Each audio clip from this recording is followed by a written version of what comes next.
Hi students, welcome to the first video in module 3. In this video, we are going to start about and discuss about the fundamentals of Java classes. This module 3 starts with the topic of fundamentals of classes.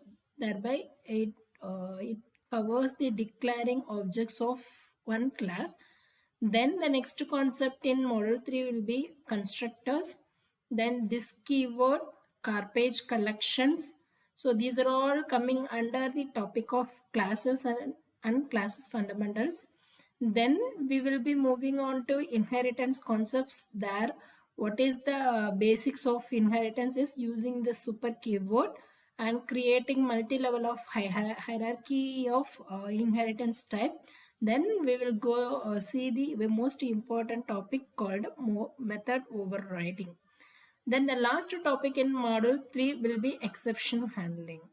That how Java language will make use of the exception handlings in Java coding is another one important topic. These topics and we are going to see in our module 3.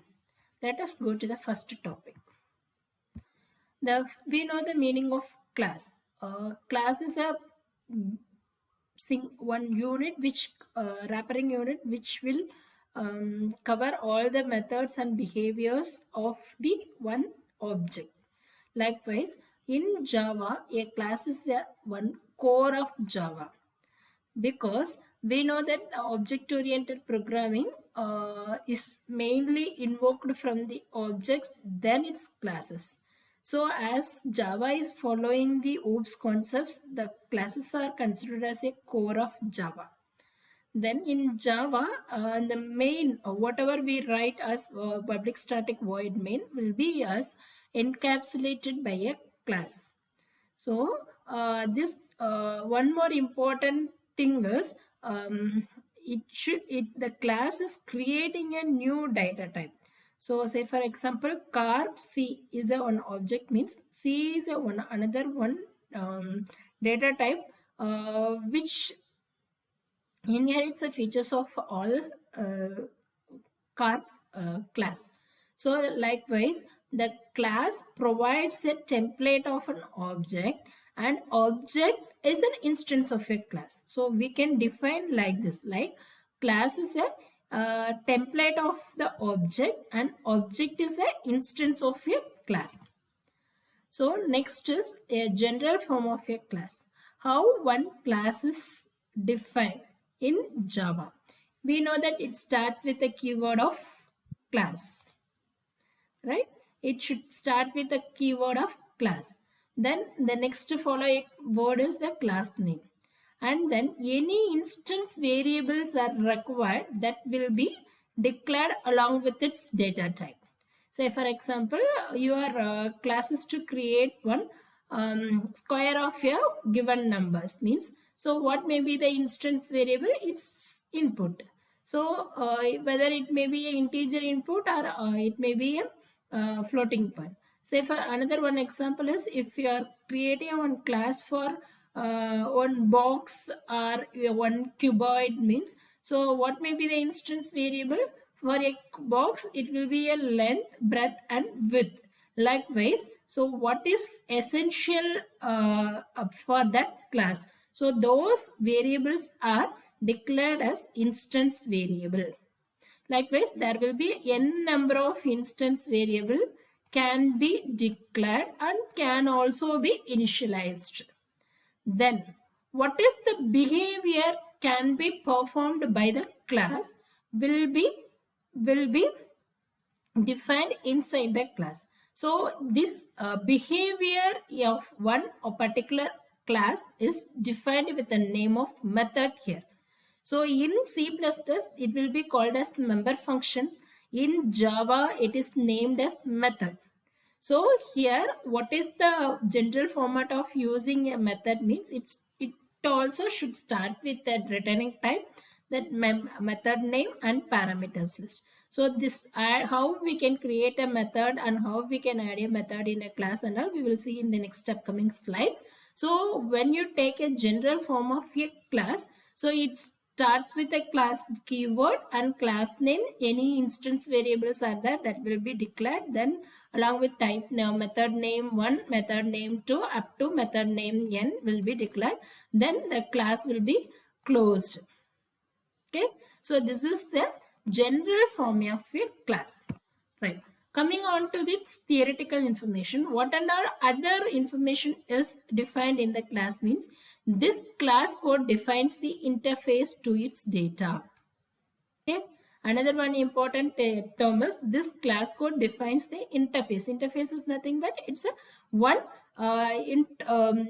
bridge between its two types, between the two classes. So likewise, the class which defines the interface of the class, interface of its data, and the data or variable defined within the class are called as instant variable, and the code is contained within the methods, and the method and variables defined within the class are called as members of a class.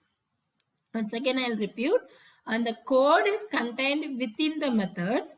The methods and variables defined within the class are called as member of the class. Thus, in general, in simplified way, these methods are used to determine how classes data can be used. Okay, because the methods are, and the another literal meaning of the method is its behavior of a class, right? So that's what it only determine how the classes data can be used in the application programming or whatever the traditional programming. Then the variables defined within the class are called as instance variable, and thus the data for an object is a separate and unique from the data for another. Why it is separate and unique means because for a one object, if you have created an object for car, that is separate and unique. If that again one more class if you have created for the fruits means that fruit object and car objects are separate. It has its own features and own special characters. So likewise, the data for one object is separate and unique for the data for another.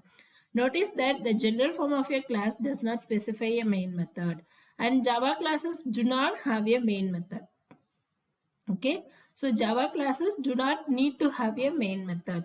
It can only specify its methods and instance variable. Coming on to its simple class, I have taken one class as box. My class name is box.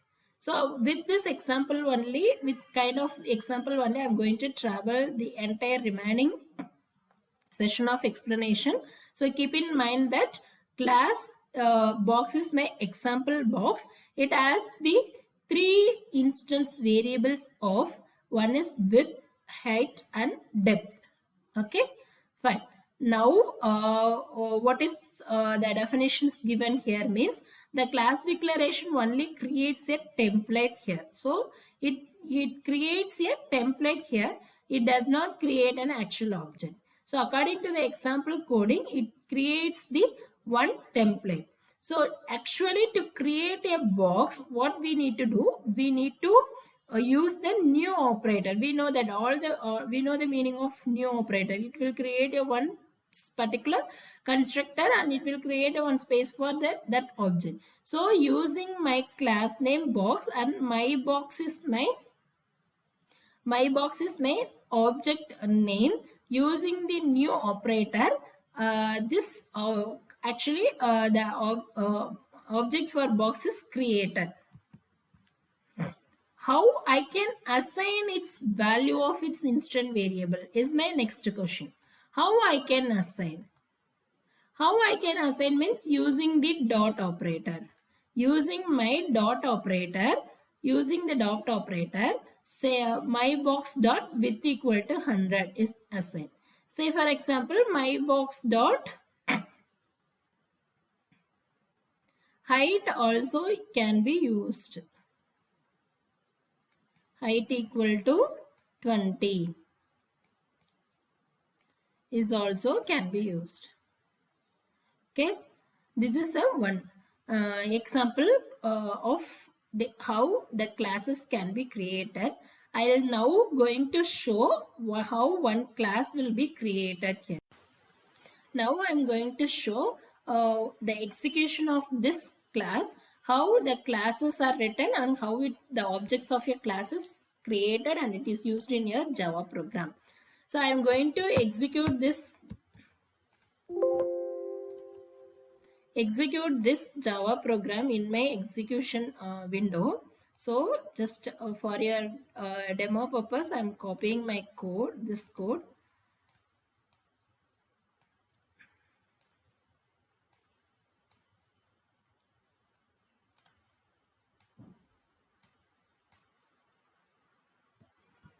So coming to the coding, a class box is created. That means the name of the class is box, and I want to create an object for the class. I want to make use of this class in another class name called as box demo.